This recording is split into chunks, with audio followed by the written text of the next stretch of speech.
Welcome to Night Errant, the show that you probably shouldn't be watching because there are minis on your table and you need to get painting.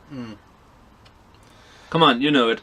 There is that mini where you base coat it, probably added a wash, and then you just need to highlight, but you never got around to it. Get yourself together, man.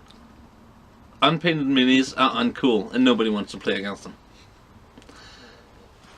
So, I'm here with Robin, my painting mentor, the guy who taught me that painting was more than just coloring miniatures. And I have one question for you. As a die-hard Eldar player, why do you hate Eldar? Mainly for the cheese. They're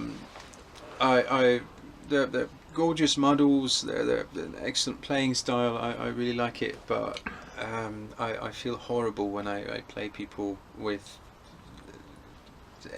most setups really.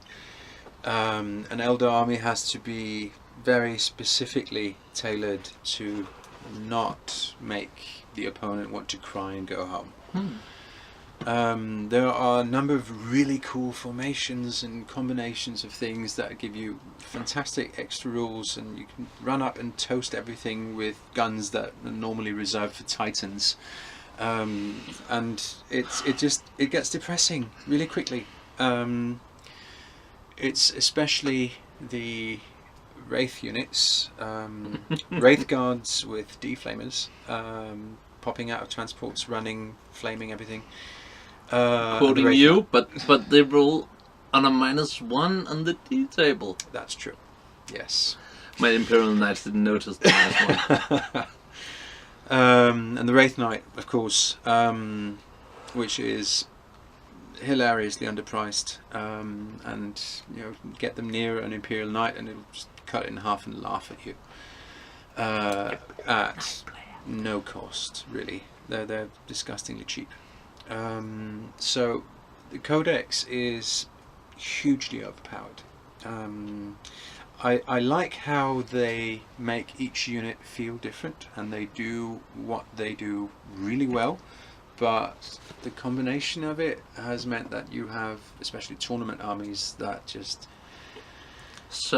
make people give up. Are Eldar overpowered, or are all us scrubs just underpowered? Eldar are overpowered. Are you sure? Yeah. Okay.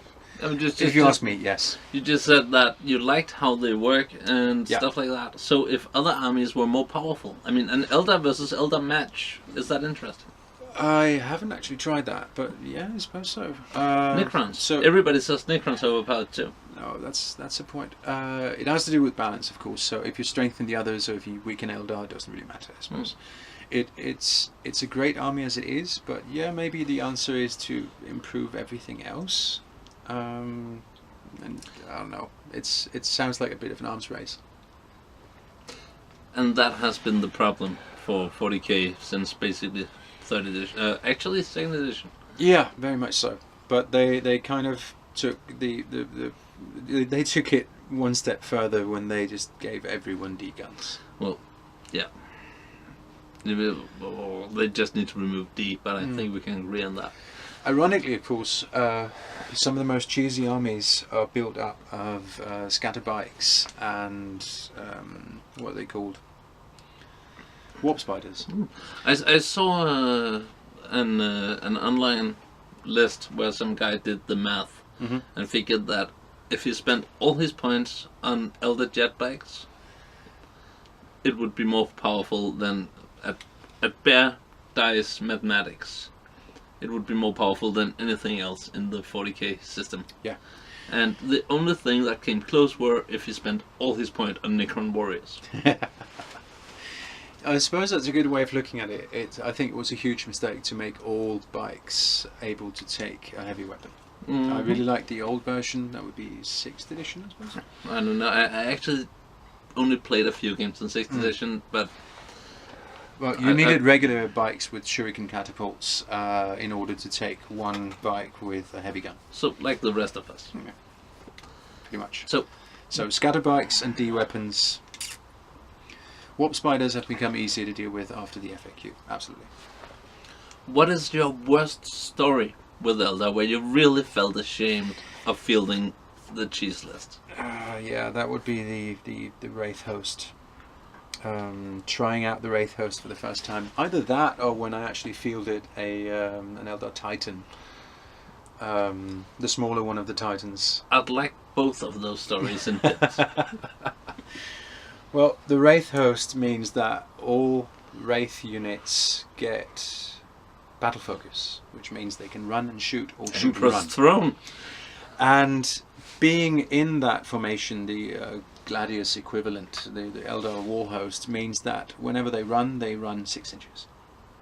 So you fly up the transport, you disembark 6 inches, you run 6 inches, and then you toast everything, which is a threat range that's just horrifying. You need to take out the transports in turn 1. If you don't, you lose 2 units, or something like that. Or 5 Imperial Knights. Or 5 Imperial Knights. Yeah. Well, you can get regular D-guns, of course, on the Wraith Guards as well, and then you can add the Spirit Seer, which means they get to, is it reroll misses or just reroll ones? I forget. But it makes them... It doesn't really matter when they hit that well. No. It's bad. So that was one of them. That's having a formation that basically does it for you. Pretty much, yeah. What's the other one? The other one was fielding a... it's called a Phantom Titan, the smallest one, yeah? Is that the one I gave you? It is, actually. So I blame mainly you.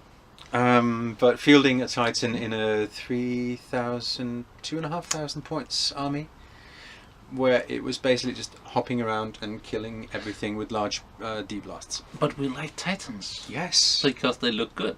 Yeah, you just can't hit it. That's not fair, because my Warhound Titan is definitely easy to hit. Yeah. No, there's no downside to it. It's a jump Titan with large D-blasts. Right. Yeah.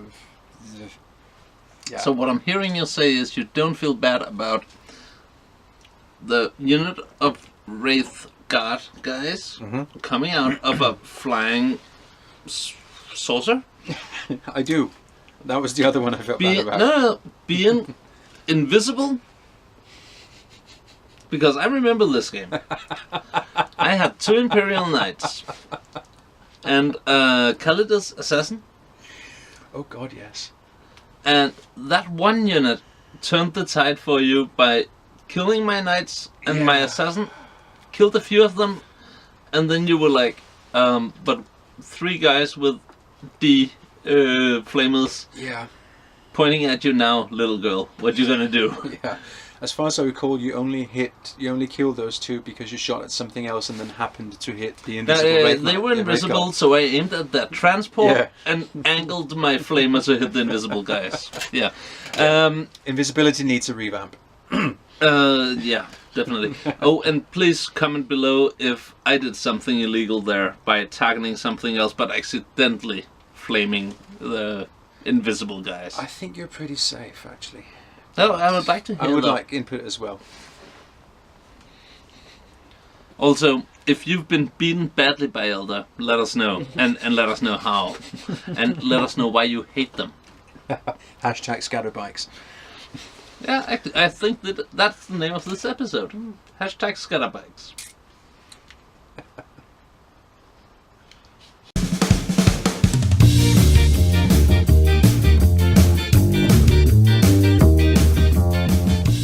Oh, finally. Is it fair that an army that powerful can basically be 3-color minimum by a spray can, an airbrush, and a dry brush? I mean, you can have a whole Eldar army without a single piece of flesh or any detail showing. Oh yeah, that's true. No, I mean, I'm not saying your Eldar army, that's gorgeous, but I've seen tournament legal Eldar armies that are basically sprayed white with a green airbrush going over them with some stencil and then a quick dry brush of a different color. I think that there's an unwritten rule that with miniatures that gorgeous you have to put in the effort. Definitely. It lends itself really well to a number of gorgeous techniques, and the minis are just too beautiful to not go all out, if you ask me.